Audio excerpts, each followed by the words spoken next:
The Solana network currently has $4.8 billion of TVL on it. Now, that's absolutely nothing compared to the Ethereum network's $47 billion. But with that being said, since there's less liquidity, there's more opportunity. There's a very, very good amount of volume that has been untapped when it comes to liquidity mining. So in this video, I'm going to be showing you exactly how you can start to participate in liquidity mines on platforms like Radium, Orca, Meteora, and other Solana network positions, so that way you can start earning passive income on your cryptocurrency assets. We're going to go ahead and dive right in today. Currently, Radium has a TVL of $850 million. Orca has a TVL of $270 million. And Meteora has a TVL of roughly $250 million.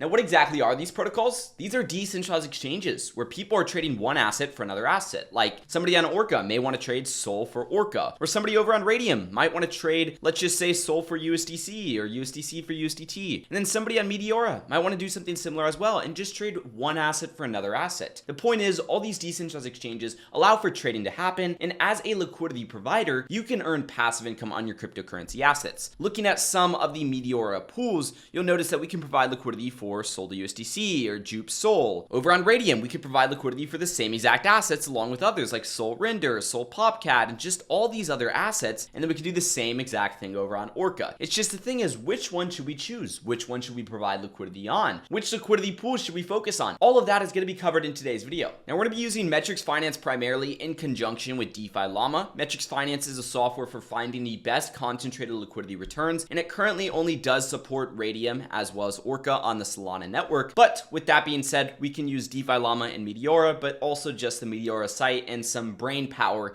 to compute potential returns over on there. Now, of course, some of you may not have heard of Metrix Finance. Maybe you've heard of it before, you just haven't quite tried it out yet. My company is Metrix Finance, and we are just flown out to New York, got a billboard right above the NASDAQ building for our company, Metrix Finance. And the best part is we did not pay for this billboard, nor did we pay for our trip. A $300 million company known as WAP, some of you may have heard of it, flew us out there because we developed the best DeFi software out there. That's exactly how good Metrix Finance actually is. But with that being said, let's dive right in. We're going to start on Orca and Radium. Some of the features that I'm going to be using in today's video are going to be free. Other ones are going to be a part of the paid plan. Remember, the Metrix paid plan is essentially just going to make your life easier. It's going to save you time. And if you guys want a 30-day free trial to that, there is a link down below in the description that you can use to get a 30-day free trial. Anyways, when it comes to the different positions, I'm not going to sort by any assets because I truly want to start identifying new assets on these networks and exchanges. So with that being said, I'm going to identify by the TVL. I want to do stuff that is higher than $1 million in TVL. The reason why I'm choosing this is because I don't want to be in a lot of super low TVL pools. But naturally, over on the Solana network, there are some lower TVL pools, some of them even being wrap Bitcoin to SOL or Ethereum to SOL. And the reason why those are low TVL is because Solana and Ethereum or Solana and Bitcoin, they don't have much correlation in terms of price. They do, but in terms of the actual network, there's not many bridges and there's not much liquidity on either exchange for either of them because Solana is not EVM and Ethereum is obviously not related to the Solana network. So yeah, and there's still 46 different pools over here. I personally want to narrow that down a little bit more, but I want to get a couple more pools first of all. So I'm going to do a $750,000 TVL, get a couple more pools. So I'm going to sort by the 24-hour volume to TVL ratio. And one of the ways that you can do this is actually sort by the highest volume to TVL ratio. See which one has the most volume compared to the TVL of the LP.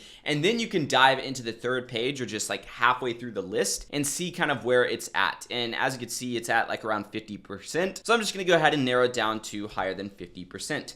That's going to bring me to 31 different pools, which is a reasonable amount to look through. And we can start to favorite these as we see them. Now, this is for the pool discovery process. Now, obviously, since we can't do that directly for Meteora on Metrix Finance, we need to use their platform. So we're going to head over to the DLMM, which is kind of similar to Trader Joe and other protocols, if you guys have heard of those. If you haven't, definitely drop a like and subscribe with notifications turned on because we bring you the latest in DeFi and we talk about the latest and best opportunities. No fluff. We don't bullshit over here. We just tell you how it is. Anyways, over on Meteora, I'm going to sort by the highest TVL. Now, it looks like there's a data glitch over here because it's showing like $2.6 billion invested into this LP. But what I want to pay attention to is some of these other ones like Jito SOL to SOL, as well as Jupe to SOL, SOL to USDC. Now, I'm primarily looking for those opportunities that are above a $1 million TVL and also ones that I've heard of before. Like I've never heard of Cloud to USDC, so I'm probably not going to deploy my capital over here. And then what you'll do is you'll want to start expanding these. And these are going to show you different liquidity pools that are under this specific pair. So for this one, there's 14 different pools. You can see a lot of these don't really have any TVL or volume, but one of these has primarily all of it. So if we dive into this one right here, we could start to see more data. This has a bin step of 1, which basically means that it is 1 bin wide. So if we deploy our capital in this liquidity pool, we are going to have to adjust it often. Well, that's typically what we would have to do. But since we're in something like Jito Sol to Sol, and these assets are correlated, and when one rises, the other one rises. When one falls, the other one falls. Because Jito Sol is a derivative of actual Sol, this bin step 1 would be perfectly ideal in my opinion. Now, what we'd want to pay attention to is this 24-hour fee to TVL, because ultimately that's going to be kind of the return that we would get by being deployed into this position. And there's $9.4 million in TVL, but there is $76 in fees. So this is probably not a good position to be in, at least at the moment, because there's not enough trading volume. And you can actually see all that information right here, 24-hour fee to TVL. It's going to show you the range amongst all the pools. So there's some pools over here on the Sol USDC that are greater than 999%, others that are lower than 0.01%. So I'm going to dive into this one, and you can see this one's showing roughly 0.26%. This one's about 1.6%. This one's about 3.67%. And these are different ranges, basically, which is why the returns are different. We want to try to find one that's good, and this one looks really good, but there's no liquidity and there's volume, basically, which means that people remove their liquidity and volume. It doesn't seem like it's doing too hot. Now, I'm not seeing a lot of opportunities over here, so I'm just going to head back over to the other platforms that I know are doing good for these pools, like Sol USDC, Sol USDT on Orca, same exact pools for Radium as well. So let's head back over to Metrix Finance and start to bookmark what we find. I like to sort by fees APR. Occasionally you're going to see these crazy APRs. This is blockchain data glitches because we pull directly from the blockchain. So I like to do lower than 1,000%, and that kind of narrows down some of the ones that are blockchain data glitches. Now we see FWOG to Sol. This is probably a meme coin. And one of the funny things that I like to say is you can kind of tell which crypto assets are serious versus meme coins based on their icons. Like we have a frog here, it looks like, and we have a dog over here. Probably not going to want to invest in these because these are probably not utility assets. Whereas over here, we can see this fancy logo or this modern looking logo. Well, we obviously don't necessarily know that that's not a meme coin, but we dive further into JLP and we explore it and we realize, oh, it's actually not a meme coin. So that's when we'd want to add it to our list and potentially deploy. So some of the ones that I'm going to be paying attention to are this Sol to USDT one over here on Radium. I'm also going to be paying attention to over to Rapidcoin Sol because that's one that I would personally be happy deploying into because I know a lot of my DeFi legacy members are deployed into that one. I also see JLP to Sol. Now JLP is actually backed by assets like Sol, Bitcoin, Ethereum, so I'd also want to bookmark that one. And we could keep on going down this list, find assets that we're bullish on and that are paired with Sol basically. I will give you a good tip. Yes, the Sol to USDC as well as just crypto assets paired with a stablecoin typically do a better return than a crypto asset paired with another crypto asset. But the thing is they have more divergence loss. But a crypto asset paired with a crypto asset is more correlated, so less divergence loss. So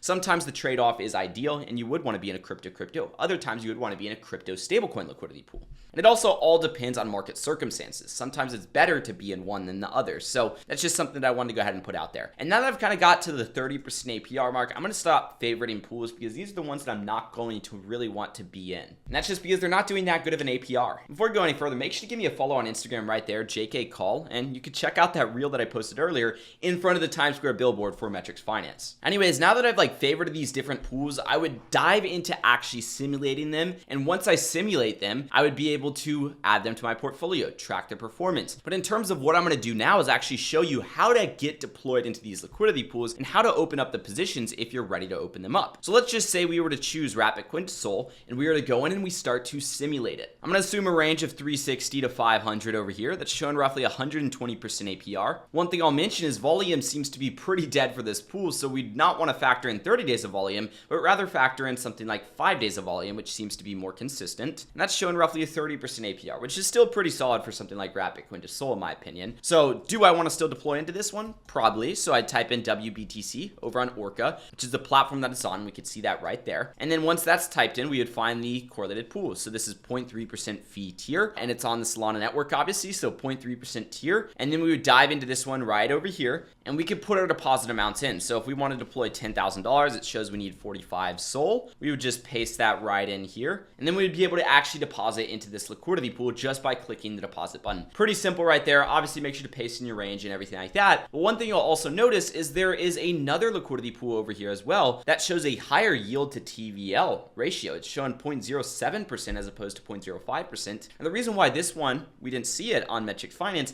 because we use that TVL filter greater than $1 million. So this Rapidcoin Sol one shows up, yes, but the Rapidcoin Sol over here with 880K, that one does not show show up. So we'd probably want to explore this one over on Metrix Finance, which we can do simply by going over to the simulate page, just pulling up Orca on here directly, putting in the Solana network, and then putting in the pool and selecting that fee tier. So just like that, now that we have it pulled up, we would select this 0.05% tier, and then we'd be able to simulate results over here. And when we look at this pool, the volume history is a lot more consistent than what we saw over here on this one, where we had to actually narrow down that calculation range. And that's just because since there hasn't been as much volatility, people are not paying higher fees, but rather they're paying lower fees, which is why it's over there. Anyways, if you guys enjoyed today's video, make sure to drop a like and subscribe, notifications turned on, stay updated with all the content, and of course, give me a follow over on Instagram.